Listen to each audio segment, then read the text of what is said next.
ఓం శాంతి.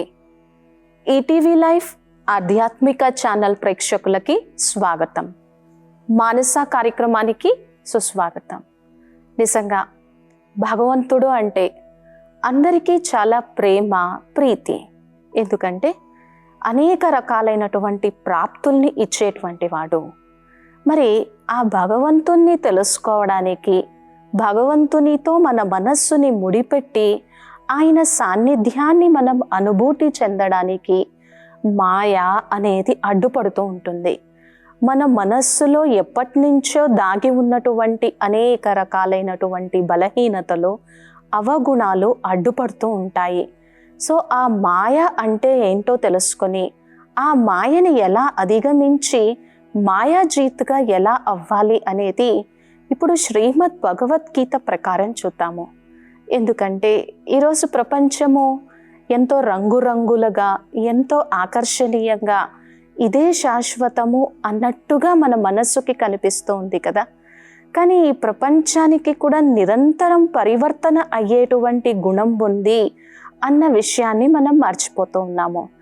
అలాగే ఈ ప్రాపంచిక వస్తు విషయాలనే మనము అక్యుములేట్ చేసుకుంటూ, కూడబెట్టుకుంటూ, ధనం సంపాదించుకుంటూ, దీంతోనే కాలం గడుపుతూ ఈ జీవిత పరమార్థమైనటువంటి గొప్ప లక్ష్యాన్ని, ఉద్దేశ్యాన్ని తెలుసుకోలేక, పరమాత్మని అతి సుందరమైన సాన్నిధ్యాన్ని, ఆయన యొక్క స్నేహాన్ని పొందలేక ఈ మాయకి వశమవుతూ ఉన్నాము.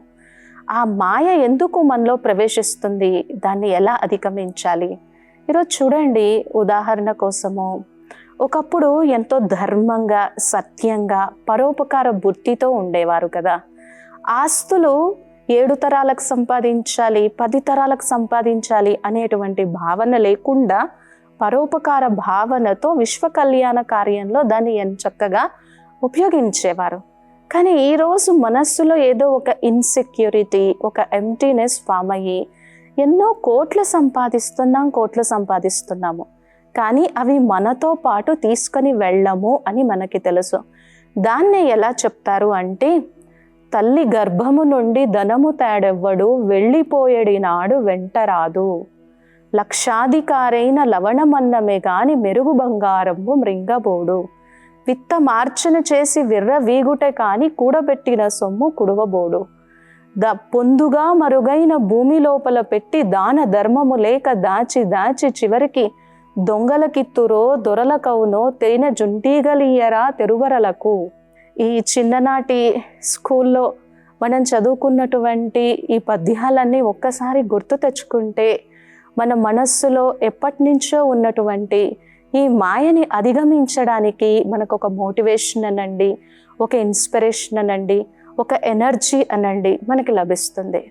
తల్లి గర్భము నుండి ధనము తాడెవ్వడు. తల్లి గర్భం నుంచి ఎవరు ధనాన్ని తీసుకొని రారు కదా. ఇప్పటి వరకు ఎంతోమంది ఈ భూమిని, ఈ పుడమిని వదిలిపెట్టి దేహత్యాగం చేసి లేదా మరణించి వెళ్ళిపోయారు. కానీ వాళ్ళెవ్వరూ కూడా ఒక్క రూపాయి కాదు కదా, ఒక్క ఆవగింజ కూడా తమతో పాటు తిరిగి తీసుకొని వెళ్ళలేదు అని అందరికీ తెలుసు.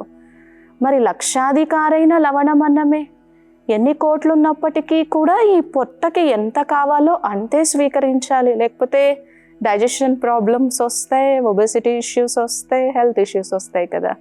మరి ఎన్ని కోట్లున్నా కానీ భోజనం తినాల్సిందే, కానీ బంగారాన్ని తినేటువంటిదైతే లేదు కదా.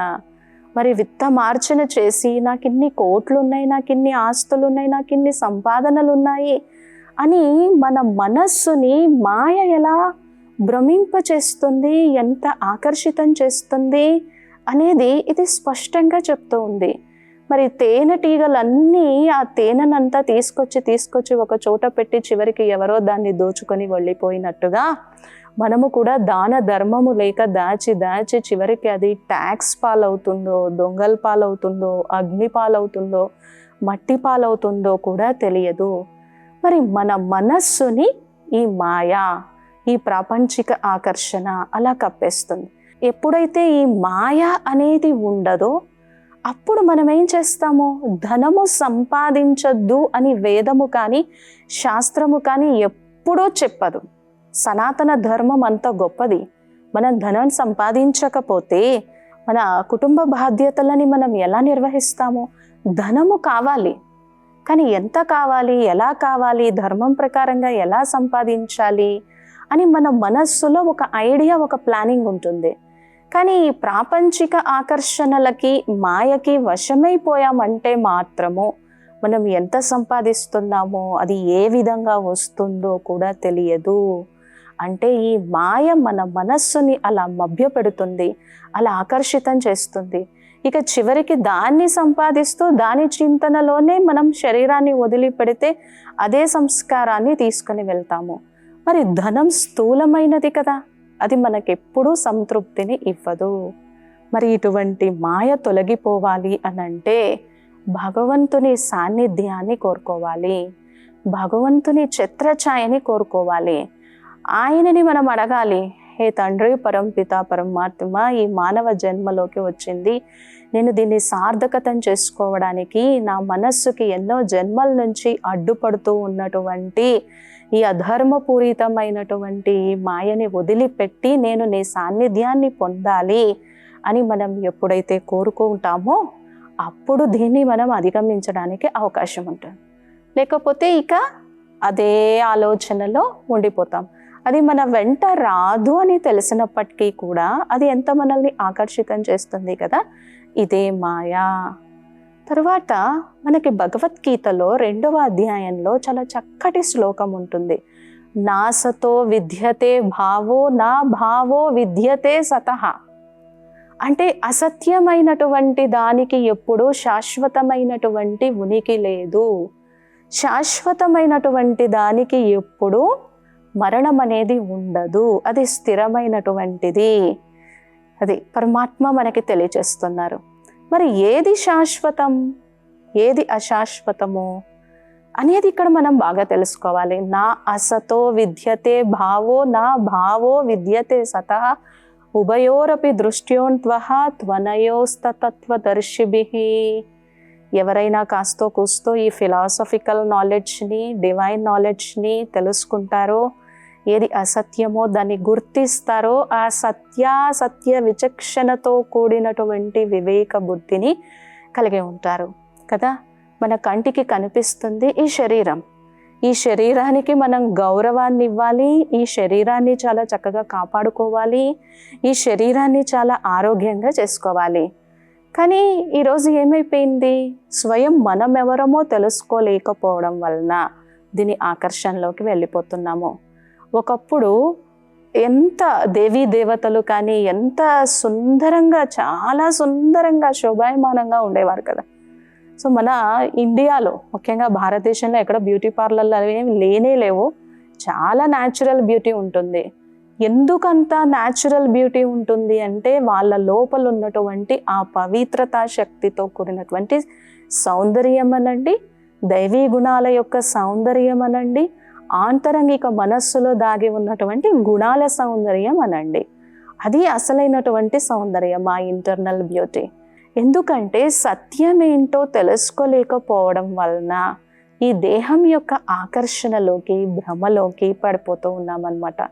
ఇక నా అసతో విద్యతో భావః, ఈ శరీరం ఎప్పుడు పరివర్తన అవుతూ ఉంటుంది, ఈ శరీరం ఎప్పుడు మారుతూ ఉంటుంది, దీనికి శాశ్వతమైన ఉనికి లేదు, దీని యొక్క ఆకర్షణలోకి రావద్దు.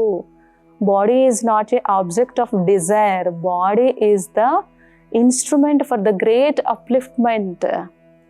ఈ దేహాన్ని మరి ఎలా ఉపయోగించుకోవాలి?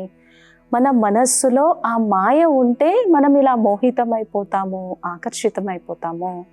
మరి మాయ అనేది ఎప్పుడైతే మనం తెలుసుకుంటామో శాశ్వతమైనటువంటి తత్వము, ఆత్మతత్వము, పరమాత్మ తత్వము, నేను చేసినటువంటి కర్మల్ని నేను నాతో పాటు తీసుకుని వెళ్తాను అని మనం ఎప్పుడైతే గుర్తిస్తామో ఈ దేహాన్ని మనం ఒక సాధనంగా ఉపయోగించుకుంటాం. దాన్ని ఎలా చెప్తారు అని అంటే, శరీర మాధ్యం ఖలు ధర్మ సాధనం, శరీర మాధ్యం ఖలు భోగ సాధనం, శరీర మాధ్యం ఖలు మోక్ష సాధనం. సో ఇట్లాంటివన్నీ వింటున్నప్పుడు అబ్బా ఎంత సనాతన ధర్మం గొప్పది, భగవద్గీతని మన కోసం ఇచ్చినటువంటి పరమాత్మ జ్ఞానసాగరుడు ఎంత గొప్పవారు, మహిమాన్వితమైనటువంటి వారు. ఈ జ్ఞానంతో నా మనస్సు, నా బుద్ధి ఎంతో తేలిక అయిపోయి దివ్యమైపోతుంది అన్నటువంటి ఒక ఫీలింగ్, ఒక హైయెస్ట్ లెవెల్ ఆఫ్ ఎనర్జీ మనలో క్రియేట్ అవుతుంది కదా. సో శరీర మాధ్యం కలు ధర్మ సాధనం. నువ్వు ధర్మానికి ఉపయోగించాలి, ధర్మబద్ధమైనటువంటి యాక్టివిటీస్ కండక్ట్ చేయాలి అంటే ఈ శరీరమే కదా సాధనము.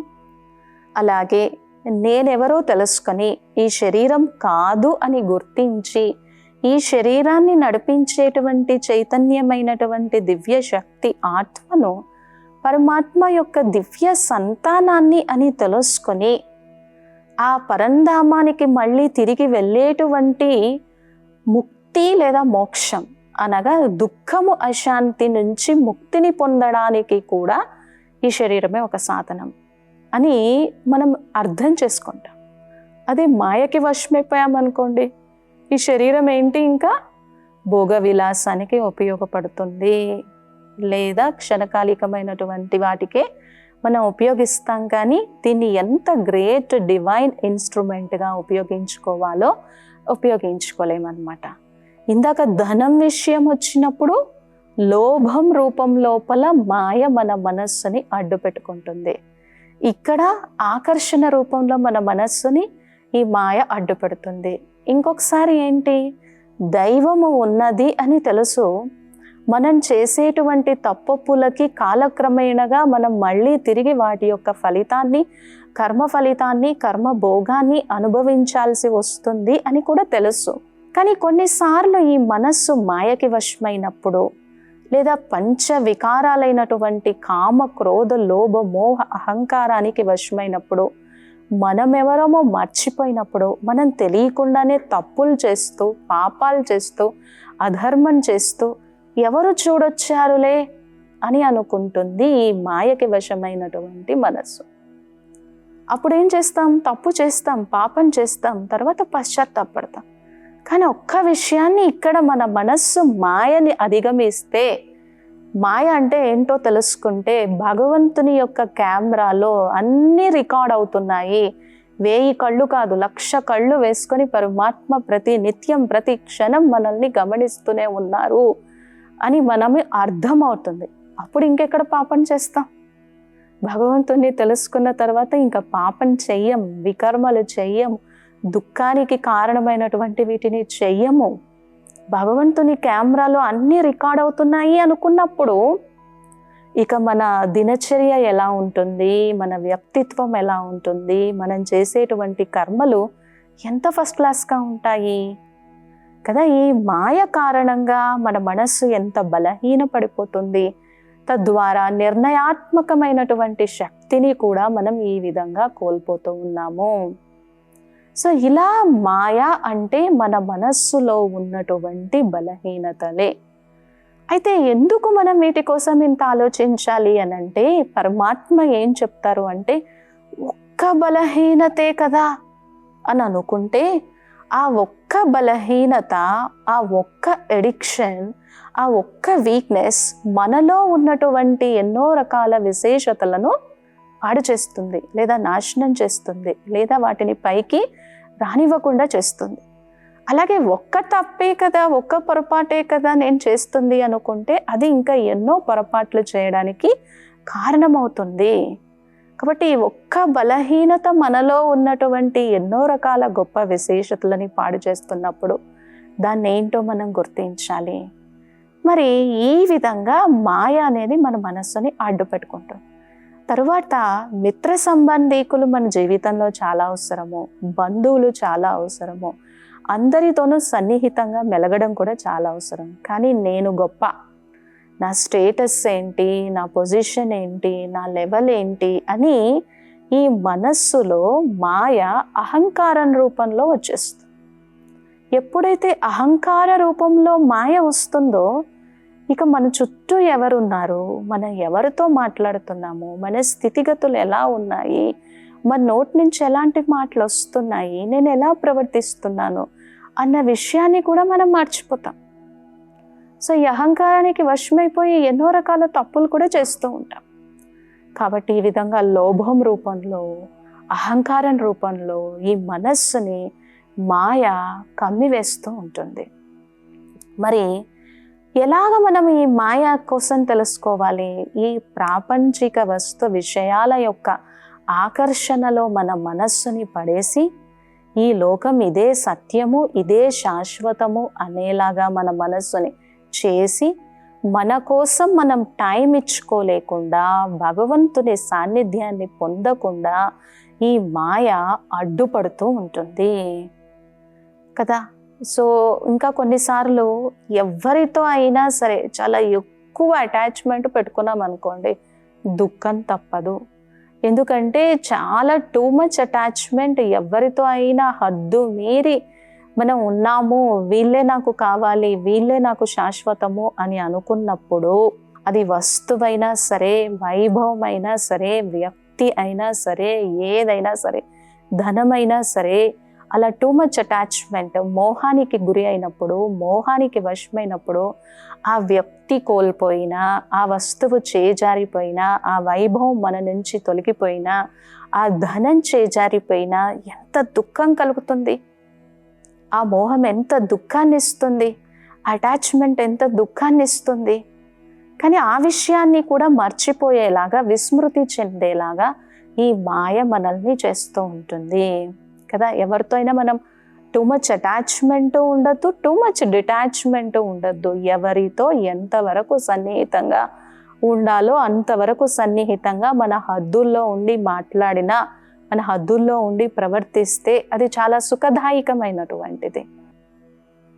అంతేకాకుండా వీళ్ళే నా వాళ్ళు అని టూ మచ్ అటాచ్మెంట్కి వెళ్ళిపోతే, వాళ్ళు ఏదైనా మోసం చేసినా, వాళ్ళు ఏదైనా హ్యాండ్ ఇచ్చినా, వాళ్ళు ఏదైనా రెస్పాన్స్ ఇవ్వకపోయినా ఎంతో ఈ మనస్సు కుంగిపోతుంది, కుమిలిపోతుంది, దుఃఖానికి గురి అవుతుంది, అశాంతికి గురి అవుతుంది. మరి ఇన్ని రకాల వ్యామోహాలకి మన మనస్సుని తెలియకుండానే ఈ మాయ అనేది గురి చేస్తుంది. మరి ఈ ప్రపంచం ఇదే శాశ్వతం, ఇదే శాశ్వతం అనిపించేలా చేస్తుంది. అందుకే భగవంతుడు గీతాచార్యులు 9వ అధ్యాయంలో ఏ విధంగా చెప్తున్నారు అనంటే, అనిత్యమ సుఖం లోకం ఇమం ప్రాప్య భజస్వమాం. దీన్ని బాగా మనం గుర్తుపెట్టుకోవాలి. అనిత్యమ సుఖం లోకం ఇమం ప్రాప్య భజస్వమాం. ఈ లోకానికి, ఈ పంచతత్వాలతో తయారైనటువంటి ఈ ప్రపంచానికి ఒక తత్వం ఉంది. ఇది అనిత్యం, మారుతూ ఉంటుంది, శాశ్వతమైనదిగా అనిపిస్తూ ఉంటుంది, కానీ ఇది మారుతూ ఉంటుంది. సత్య, త్రేత, ద్వాపర, కలియుగాలుగా ఇది మారుతూనే ఉంటుంది. అనిత్యమ సుఖం, సుఖం పొందినట్టే ఉంటాం, మళ్ళీ ఈ సుఖం వెనక దుఃఖం కిరీటాన్ని తీసుకొని వస్తుంది. అనిత్యమ సుఖం లోకం ఇమం ప్రాప్య భజస్వమాం. మరి ఈ లోకం ఏ విధంగా పరివర్తనకి గురి అవుతూ ఉంటుంది తెలుసుకో. అలాగే ఈ సుఖం వచ్చింది, సుఖం వెనుక తర్వాత దుఃఖం కూడా వస్తుంది అని రియలైజ్ అవ్వు. మరి ఈ రెండింటి తత్వం ఉన్నప్పుడు ఎవరు శాశ్వతమైనటువంటి లోకేశ్వరుడు ఉన్నారో ఆయన యొక్క సాన్నిధ్యాన్ని పొందు అని మనకిక్కడ తెలియజేస్తూ ఉన్నారు. మరి మనస్సుకి పట్టినటువంటి బలహీనతల రూపంలో ఉన్నటువంటి అవగుణాలన్నింటినీ తొలగించుకొని ముందుకు వెళ్ళడానికి నాసతో విద్యతే భావో న భావో విద్యతే సతః ఉభయోరపి దృష్ట్వోంతః త్వనయోస్తత్వదర్శిభిః. ఈ విషయాలన్నీ మనం ఒక్కసారి గుర్తుపెట్టుకుంటే అసత్యమైనటువంటి దానికి ఉనికి లేదు, శాశ్వతమైనటువంటి దానికి చావు లేదు. ఈ తత్వజ్ఞానులు ఈ విషయాన్ని తెలుసుకొని ఈ మాయా ప్రభావంలోకి పడకుండా తమ సమయాన్ని పరమాత్మకి కేటాయిస్తారు. మరి ఈ మాయని అధిగమించడానికి పరమాత్మ మనకి ఏం తెలియజేస్తున్నారు? అదే శ్రీమద్ భగవద్గీతలో 7వ అధ్యాయంలో వస్తుంది. దైవీ ఏషా గుణమయీ మమ మాయా దురత్యయా మామేవ ఏ ప్రపద్యంతే మాయామేతాం తరంతి తే. దైవీ ఏషా గుణమయీ, అది నా సృష్టినే, అది నా యొక్క దివ్యమైనటువంటి అలౌకిక శక్తి అనొచ్చు. మరి ఆ మాయని అధిగమించాలి అనంటే సాధన చేయాల్సిందే. ఆ మాయని అధిగమించాల్సింది అంటే పురుషార్థం చేయాల్సిందే. ఆ మాయని నువ్వు ఎలా అధిగమిస్తావు? మనస్సు లోపల దాగి ఉన్నటువంటి బలహీనతలని, అవగుణాలని ఎలా అధిగమిస్తావు? దైవీ ఏషా గుణమయి, భగవంతుని యొక్క సాన్నిధ్యాన్ని, భగవంతుని యొక్క సాంగత్యాన్ని, భగవంతుని యొక్క ప్రేమను, భగవంతుని యొక్క తత్వాన్ని తెలుసుకున్న రోజు మాత్రమే నా మనస్సులో ఈ అవగుణాల బలహీనతల రూపంలో మాయ ఉంది అని గ్రహించి తెలుసుకొని రియలైజ్ అయ్యి ముందుకు వెళ్ళి దాన్ని అధిగమించడానికి కావలసినటువంటి శక్తిని పరమాత్మయే మనకిస్తారు, జ్ఞానయోగాల రూపంలో ఇస్తారు. మమ మాయా దురత్యయ, ఆయన శక్తి లేకపోతే, ఆయన సాన్నిధ్యం లేకపోతే, ఆయన ఇచ్చేటువంటి జ్ఞానయోగాలు లేకపోతే ఈ మాయని జయించడం కష్టమో అసాధ్యమో. ఎంతోమంది మహానుభావులు, రాజులు, పెద్ద పెద్ద వాళ్ళు కూడా ఈ ప్రాపంచిక వస్తు విషయ వైభవ ఆకర్షణలకు లోబడిపోయి ఇంద్రియాలకి దాసి అయిపోయి జయించలేకపోయారు. అర్జున అంటే మనం అందరం భగవంతుని యొక్క గీతా జ్ఞానాన్ని తెలుసుకోవాలి అనేటువంటి అభిరుచి ఉన్నటువంటి వాళ్ళందరూ కూడా అర్జునులే. జ్ఞానాన్ని సముపార్జన చెయ్యాలి అనుకునేటువంటి గుణం, శక్తి, క్వాలిటీ కలిగి ఉన్న వాళ్ళందరూ అర్జునులే. కావున దైవీ ఏషా గుణమయీ మమ మాయా దురత్యయ. ఓ అర్జున, నా శక్తి లేకపోతే, నా సాన్నిధ్యం లేకపోతే దీన్ని జయించలేము. మరి ఇంకా ఎలాగా పరమాత్మ ఏమని తెలియజేస్తున్నారు? మామేవ ఏ ప్రపద్యంతే. హిందీలో ఒక చాలా మంచి కహావత్ ఉంటుంది. ఏక్ బాప్ హీ ఏక్ భగవాన్ కో హీ అప్నా సంసార్ బనావో, సర్వరిస్తే ఉస్సే జోడో. ఒక్క తండ్రిని, ఒక్క భగవంతుణ్ణి నీ సంసారంగా, నీ ప్రపంచంగా భావిస్తూ మనస్సులో ఆయన్ని పెట్టుకొని నీ బాధ్యతలని నిర్వర్తించు. బాధ్యతలని వదిలేయమని ఎక్కడ చెప్పలేదు గృహస్థ జీవనంలోకి వెళ్ళినటువంటి వాళ్ళకి. అలాగే ఇక్కడ మామేవ ఏ ప్రపద్యంతే, తండ్రిని తెలుసుకోవడం, తండ్రిని గుర్తించడం, జగద్గురువు యొక్క సాన్నిధ్యంలోకి వెళ్ళడం, మామేవ ఏ ప్రపద్యంతే. కానీ ఈరోజు ఏమి వచ్చేసింది? డిజిటల్ మాయ అనేది ఎన్నో రకాలుగా వచ్చేసింది కదా. సో మరి వీటన్నింటిని అధిగమించడానికి కూడా మామేవ ఏ ప్రపద్యంతే, నన్నే ఆశ్రయించడం వలన, నాతోనే సంబంధాన్ని ముడిపెట్టుకోవడం వలన ఈ భవసాగరాన్ని, ఈ మాయని, నీ మనస్సుని పట్టుకున్నటువంటి ఎన్నో రకాలుగా ఉన్నటువంటి ఈ బలహీనతలని, అవగుణాలని మనం తొలగించుకోగలము. సో ఎప్పుడైతే మనకి ఈ విషయం అర్థమైందో, ఈ పీస్ ఆఫ్ ఇన్ఫర్మేషన్ లేదా ఈ జ్ఞానము ఎప్పుడైతే మన బుద్ధిలోకి వెళ్ళిందో, బుద్ధి అప్పుడు శక్తిశాలిగా అవుతుంది, బుద్ధి అప్పుడు దివ్య బుద్ధిగా అవుతుంది, బుద్ధి అప్పుడు పవిత్ర బుద్ధిగా అవుతుంది, బుద్ధి యొక్క నిర్ణయాత్మకమైనటువంటి శక్తి పెరుగుతుంది. మనస్సులో ఏవైనా ఆలోచనలు వచ్చినా, మాయ రూపంలో ఏదైనా అవగుణాలు వచ్చినా, లేదా వికారాలు వచ్చినా, లేదా కామక్రోధ లోభమోహ అరిషడ్ వర్గాల యొక్క ప్రలోభాలకి మన మనస్సు వశమైనా, బుద్ధి నిర్ణయాత్మకంగా ఉన్నటువంటి కారణంగా, ఓ మనస్సా, నువ్వు వాటికి ఇంకలా లొంగిపోకు, ఇంకెన్ని జన్మలు లొంగిపోతావు, ఏ జన్మ అయినా సరే భగవంతుని యొక్క గొప్పతనాన్ని తెలుసుకొని నీ కోసం నువ్వు సమయాన్ని కేటాయించి ఈ జీవితాన్ని సార్థకం చేసుకొని పరమాత్ముని యొక్క ప్రాప్తులకి నిన్ను నువ్వు అధికారిగా చేసుకో అని బుద్ధి చెప్తుంది. అప్పుడు మనస్సు వింటుంది. కాబట్టి దైవీ ఏషా గుణమయీ మమ మాయా దురత్యయ, మామేవ ఏ ప్రపద్యంతే మాయామేతాం తరంతితే. ఈ విషయాలన్నీ మనం గుర్తుపెట్టుకుందాం. పరమాత్మని సాన్నిధ్యాన్ని, సాంగత్యాన్ని, ప్రేమని అనుభవం చేసుకుందాం. మనస్సులో ఎన్నో జన్మల నుంచి గూడు కట్టుకొని ఉన్నటువంటి రకరకాల బలహీనతలని, అవగుణాలని అధిగమించి వాటిని జయించడానికి ప్రయత్నం, పురుషార్థం చేస్తూ ముందుకు వెళుతూ ఆ ఈశ్వరుని యొక్క ఆశీర్వాదాలకి మనల్ని మనం అధికారిగా చేసుకుందాం. ఈనాటి ఎపిసోడ్లో మనం తెలుసుకున్నటువంటి విశేషమైన అంశాలు ఇవి. మరికొన్ని అత్యద్భుతమైనటువంటి అంశాలతో నెక్స్ట్ ఎపిసోడ్లో కలుద్దాం.